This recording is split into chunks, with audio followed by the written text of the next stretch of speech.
Shalom sahabatku yang terkasih dan sehati dalam Yesus Kristus. Jumpa lagi kita pada kesempatan kali ini. Mari kita siapkan diri dan hati kita untuk menjadikannya layak menyambut Tuhan, supaya kita bisa menjadi garam dan terang dalam kehidupan ini. Tentunya dengan bersama kita resapi Renungan Sabda Pendalaman Iman presented by BPK PKK KAJ. Bacaan dari Injil Yohanes bab 21 ayat 1 sampai 14. Kemudian Yesus menampakkan diri lagi kepada murid-muridnya di pantai Danau Tiberias dan ia menampakkan diri sebagai berikut. Di pantai itu berkumpul Simon Petrus, Thomas yang disebut Didimus, Natanael dari Kana yang di Galilea, anak-anak Zebedeus dan 2 orang muridnya yang lain. Kata Simon Petrus kepada mereka, "Aku mau pergi menangkap ikan." Kata mereka kepadanya, "Kami pergi juga dengan engkau." Mereka berangkat lalu naik ke perahu, tetapi malam itu mereka tidak menangkap apa-apa. Ketika hari mulai siang, Yesus berdiri di pantai. Akan tetapi murid-murid itu tidak tahu bahwa itu adalah Yesus. Kata Yesus kepada mereka, "Hai anak-anak, apakah kamu punya ikan?" Jawab mereka, "Tidak." Lalu kata Yesus kepada mereka, "Tebarkanlah jalamu di sebelah kanan perahu, maka kamu akan mendapatnya." Mereka pun menebarkannya dan mereka tidak dapat menariknya lagi karena banyaknya ikan. Lalu murid yang dikasihi Yesus itu berkata kepada Petrus, "Itu Tuhan." Ketika Petrus mendengar bahwa itu adalah Tuhan, maka ia mengenakan pakaiannya, sebab ia tidak berpakaian lalu terjun ke dalam danau. Kemudian murid-murid yang lain datang dengan perahu karena mereka tidak jauh dari darat, hanya kira-kira 100 meter saja, dan mereka menarik jala yang penuh ikan itu. Ketika mereka tiba di darat, mereka melihat api arang dan di atasnya ikan dan roti. Kata Yesus kepada mereka, "Bawalah beberapa ikan yang baru kamu tangkap itu." Simon Petrus naik ke perahu, lalu menarik jala itu ke darat, penuh ikan-ikan besar, 153 ekor banyaknya. Dan sungguh pun sebanyak itu jala itu tidak koyak. Kata Yesus kepada mereka, "Marilah dan sarapanlah." Tidak ada di antara murid-murid itu yang berani bertanya kepadanya, "Siapakah engkau?" Sebab mereka tahu bahwa ia adalah Tuhan. Yesus maju ke depan, mengambil roti dan memberikannya kepada mereka. Demikian juga ikan itu. Itulah ketiga kalinya Yesus menampakkan diri kepada murid-muridnya sesudah ia dibangkitkan dari antara orang mati. Demikianlah Injil Tuhan. Shalom, saudara-saudariku yang terkasih di dalam Yesus Kristus. Pada saat ini, marilah kita mau bersama-sama merenungkan dari Injil Yohanes bab 21 ayat 1 sampai dengan ayat ke-14. Di pantai Tiberias, waktu itu Simon Petrus berkumpul pergi bersama-sama murid-murid yang lain, Thomas, Natanael, anak-anak Zebedeus, dan 2 orang murid yang lain. 7 orang murid berkumpul bersama-sama. Dan pada waktu itu Petrus mengatakan, "Aku pergi menangkap ikan." Mendengar itu mereka yang lain berkata, "Kami juga ikut dengan engkau." Lalu mereka bersama-sama pergi menangkap ikan. Tetapi malam hari itu mereka tidak mendapatkan apa-apa, tidak menangkap apa-apa. Ini yang mengakibatkan kalau kita meninggalkan Tuhan, kita tidak akan mendapatkan apa-apa karena kita bekerja dengan kekuatan kita sendiri. Tetapi saudara-saudariku yang terkasih, puji Tuhan, Tuhan itu amat sangat baik. Walaupun kita manusia meninggalkan Tuhan, tetapi Tuhan tetap datang kepada kita, tetap mau mengasihi kita. Pada waktu itu Yesus berdiri di pantai. Tapi murid-murid tidak tahu bahwa siang itu Yesus ada bersama-sama dengan mereka.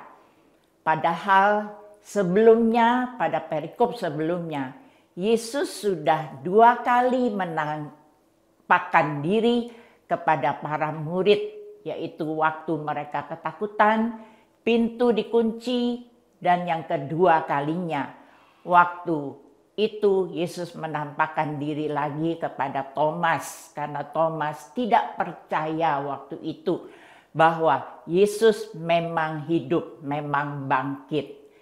Inilah yang terjadi. Yesus tetap mau menampakkan dirinya yang ketiga kalinya.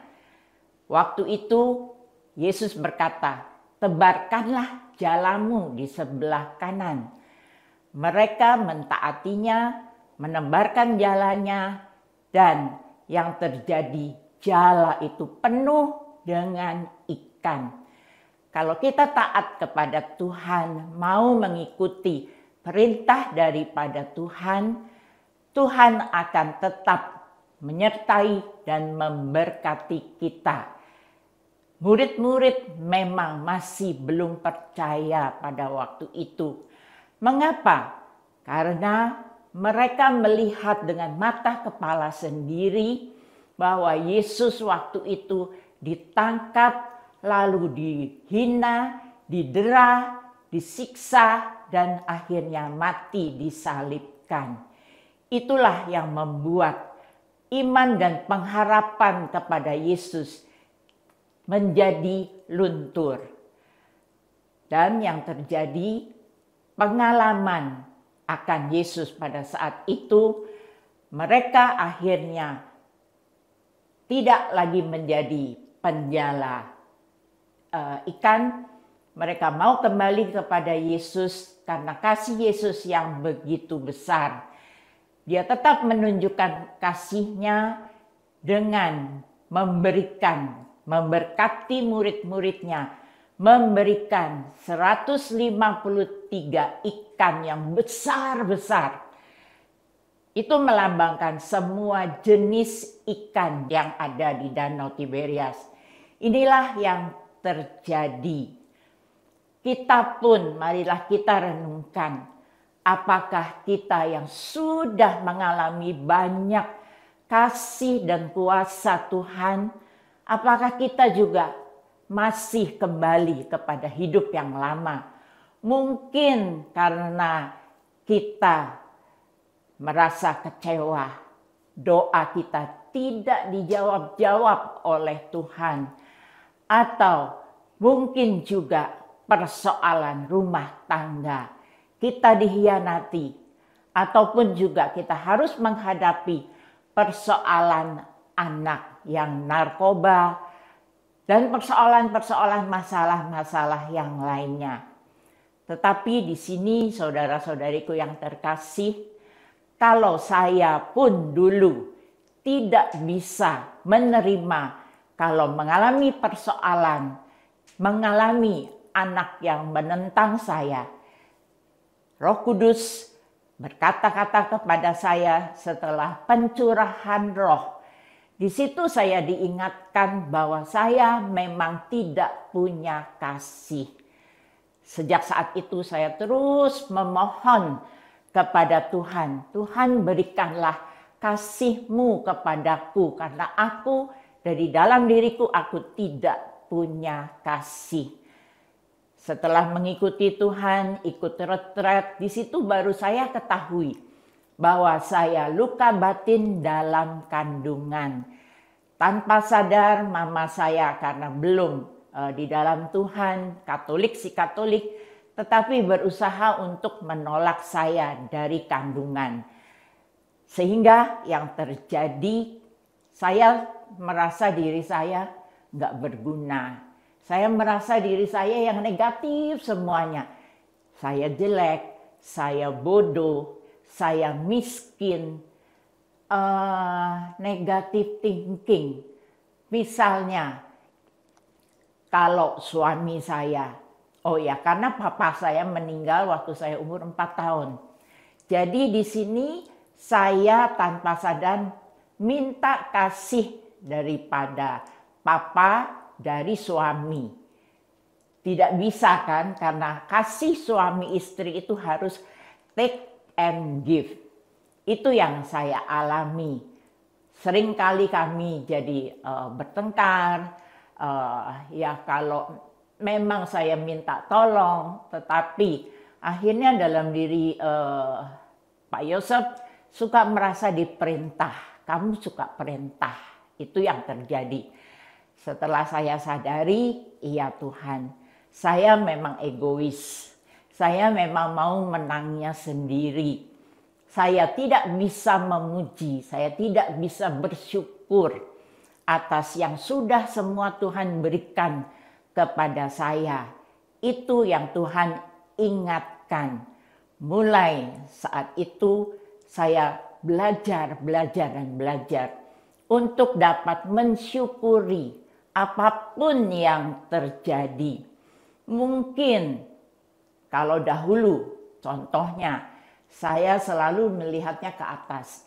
Enak ya dia ya, punya suami yang bisa, karena saya senang jalan-jalan, bisa ajak jalan-jalan ke luar negeri. Sedangkan suami saya ya biasa-biasa saja.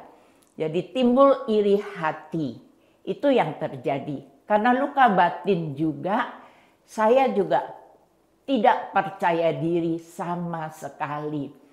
Selalu kalau memutuskan hal yang kecil sekalipun, saya mengandalkan suami saya, Yosef. Bergantung kepada dia. Tuhan juga tidak menghendaki itu. Tuhan berikan firman-Nya di Yeremia 17 ayat 5 dan ayat ke-7 yang mengatakan, terkutuklah orang yang mengandalkan manusia, yang mengandalkan dirinya sendiri dan yang hatinya menjauh daripada Tuhan.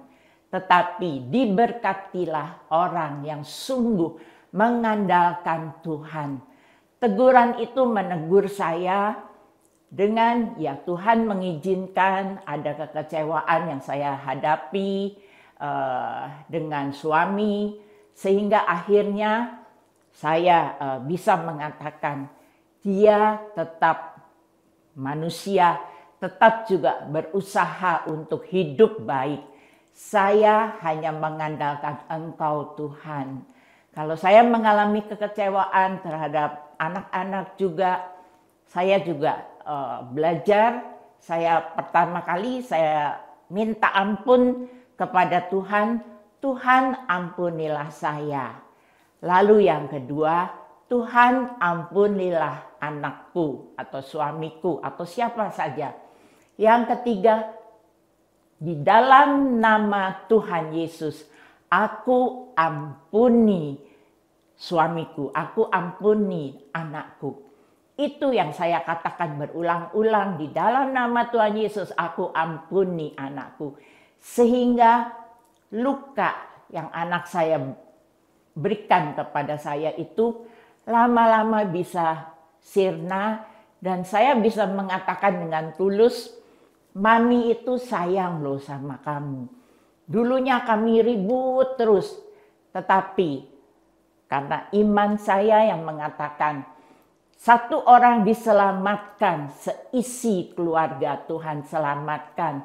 Akhirnya singkat cerita, anak saya yang kedua yang sudah meninggal, sebelum dia meninggal 3 tahun Tuhan berikan hubungan kami, rekonsiliasi terjadi.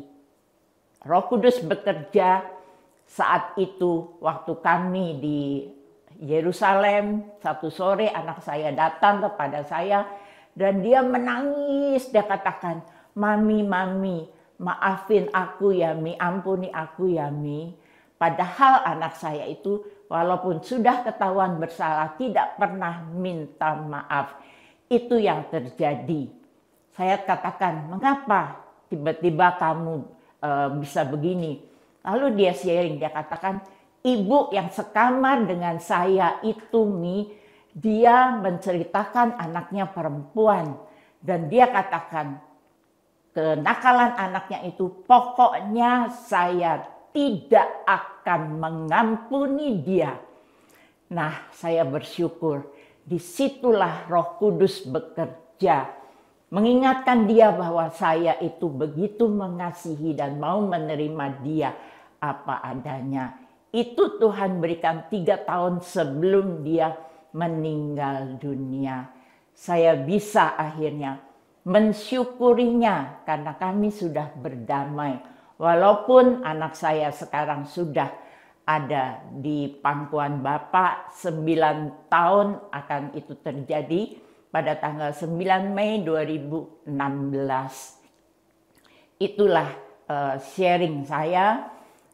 Saya imani satu ayat, Roma bab 8 ayat 28. Kita tahu sekarang bahwa Allah turut bekerja dalam segala sesuatu untuk mendatangkan kebaikan bagi mereka yang mengasihi Dia, yaitu bagi mereka yang terpanggil sesuai dengan rencana Allah.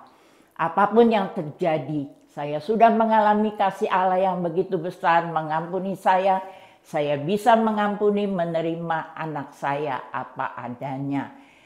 Itulah sharing yang saya mau berikan, dan marilah saudara-saudariku yang terkasih di dalam Kristus, walaupun ada kekecewaan, walaupun ada sakit hati, kepahitan, kita tetap mau setia kepada Tuhan, melayani Dia, karena Tuhan terlebih dahulu sudah mengasihi kita dan melayani kita.